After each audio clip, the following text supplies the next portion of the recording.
Cek 1 2 3. Oke, sudah masuk ya. Selamat datang di video kita gitu ya. Hari ini kita akan membahas paper lagi gitu ya, Namun paper ini bukan paper tentang LLM, tapi ini paper tentang apa yang disebut sebagai deep compression autoencoder gitu ya. Jadi ini adalah salah satu varian autoencoder yang gunanya dia tuh untuk mengkompres data gambar menjadi lebih kecil ya. Jadi seperti VAE, seperti autoencoder lah ya.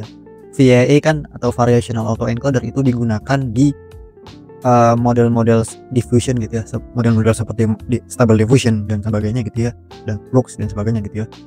Dia tuh untuk memperkecil gitu ya, memperkecil ukuran ya, memperkecil apa sih namanya, gambar menjadi latet yang lebih kecil ukuran.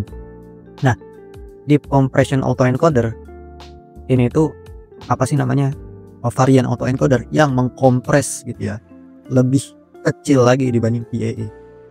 Kalau VAE itu biasanya cuma rasionya 8 kali gitu ya, 8 kali lebih kecil. Deep compression autoencoder itu bisa sampai 64 kali lebih kecil gitu ya. Jadi dan apa sih namanya, memaintain hasil rekonstruksi yang reasonable gitu, yang bagus gitu ya, yang cukup lah. Nah ya, nih. Jadi apa sih namanya, DCAE atau deep compression autoencoder ini sebagai pilihan lah ya, pilihan untuk membuat sebuah text to image model atau diffusion model yang dia tuh lebih efisien gitu ya, karena bekerja di latent space yang lebih kecil gitu. Kan kalau misalkan apa sih namanya, compression ratio-nya lebih gede gitu ya, maka latent space-nya akan menjadi lebih kecil, atau ukuran latennya menjadi lebih kecil, dan resource yang dibutuhkan untuk si diffusion modelnya itu bekerja itu lebih kecil. Nah makanya gitu ya, apa sih namanya, adanya model seperti ini, adanya model autoencoder yang bisa menggantikan VAE itu ya di apa sih namanya, dibutuhkan gitu ya, supaya model-model diffusion dan sebagainya itu bisa lebih efisien, bisa lebih kecil.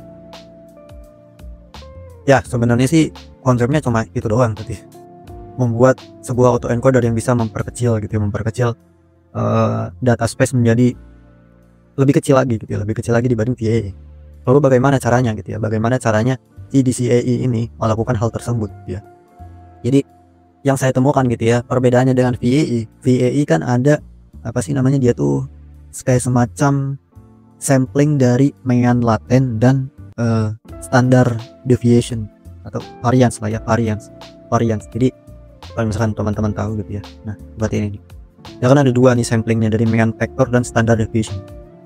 Nah kalau misalkan di CAE itu tidak ada seperti itu, tidak ada ngambil sampling dari apa sih namanya, mean, tidak ada ngambil sampling dari standard deviation atau variance lah ya, tidak ngambil. Jadi dia seperti autoencoder biasa aja gitu, jadi cuma satu. Nah terus yang membedakan lagi gitu ya, dia tuh ada yang namanya space to channel block dan channel to space block gitu. Jadi alongside gitu ya, alongside downsampling dan upsamplingnya ini ada sebuah residual connection gitu ya, di yang paralel gitu ya, yang disebut sebagai space to channel dan channel to space. Jadi secara arsitektur sih perbedaannya cuma begitu doang gitu ya, dibanding autoencoder biasa. Namun gitu ya, proses trainingnya itu ada beberapa steps ya, ada beberapa steps untuk proses training. Ada 3 steps sebenarnya sih, supaya apa sih namanya, modelnya itu bisa efektif gitu ya. Jadi pertama gitu ya, fase pertama dari trainingnya itu melakukan rekonstruksi dari gambar dengan apa sih, low resolution gitu ya, gambar dengan resolusi yang kecil gitu ya, atau ukuran yang kecil. Ini full training gitu ya, full training semuanya di apa sih namanya, semuanya di training, tidak ada yang frozen ya, tidak ada parameter yang dibekukan gitu ya. Nah terus fase kedua gitu ya, fase kedua ini training dengan gambar-gambar yang high resolution, yang ukurannya besar gitu ya. Namun di sini apa sih namanya, proses trainingnya dia itu membekukan semua bagian kecuali bagian yang hampir di tengahnya, si apa sih namanya, encoder middle dan decoder middle-nya ya, yang pokoknya yang bagian tengahnya dia. Nah terus fase ketiga itu low resolution lagi gitu ya, cuman yang di train itu cuma si ujung aja, ujung dari decodernya saja. Ini decoder head, decoder head lah, decoder output ya, decoder output. Dan objektifnya itu menggunakan objektif local refinement dengan gun loss. Gun loss ini apa sih namanya? Menggunakan apa sih, kayak semacam diskriminator lah ya, diskriminator. Jadi ada model satu lagi sebenarnya sih. Jadi kayak apa sih namanya? Ada model yang menentukan gitu ya, menentukan ini tuh berkualitas atau tidak gitu ya. Ininya outputnya gitu ya. Seperti gun gitu. Gun kan ada dua model. Diskriminator dan generator. Nah, itulah gitu ya, itu ininya konsepnya dari paper ini gitu ya, paper DCAA. Kenapa menurut saya ini menarik gitu ya? Karena pertama, dia itu apa yang namanya? Autoencoder ini DCAA itu mengkompres gambar sangat-sangat kecil gitu ya, 64 kali loh ini, 64 kali. Dan gitu ya, ini tuh membuat gitu ya, model yang ini, model diffusion model itu menjadi lebih ringan gitu ya, karena dia bekerja di latent space yang lebih kecil. Contohnya ini yang menggunakan DCAA itu namanya Sana kalau tidak salah ya. Nah ini ya, Sana. Nah ini apa sih namanya? Diffusion model gitu, diffusion model yang menggunakan ini ya, diffusion transformer, yang dia tuh sangat kecil gitu ya, sangat kecil, sangat efisien. Nah, karena salah satunya dia menggunakan autoencodernya bukan PA dari Stable Diffusion, tapi dia menggunakan ini DCAA. Dan saking kecilnya dia tuh 25 kali lebih kecil daripada FluxDev. 25 kali lebih kecil gitu ya. Kecil banget ya gitu. Intinya dia kecil banget perbandingannya gitu ya. Jadi ini model-model yang sangat efisien ya. Kalau model-model seperti Flux itu gede banget gitu ya. Model Stable Diffusion aja gede.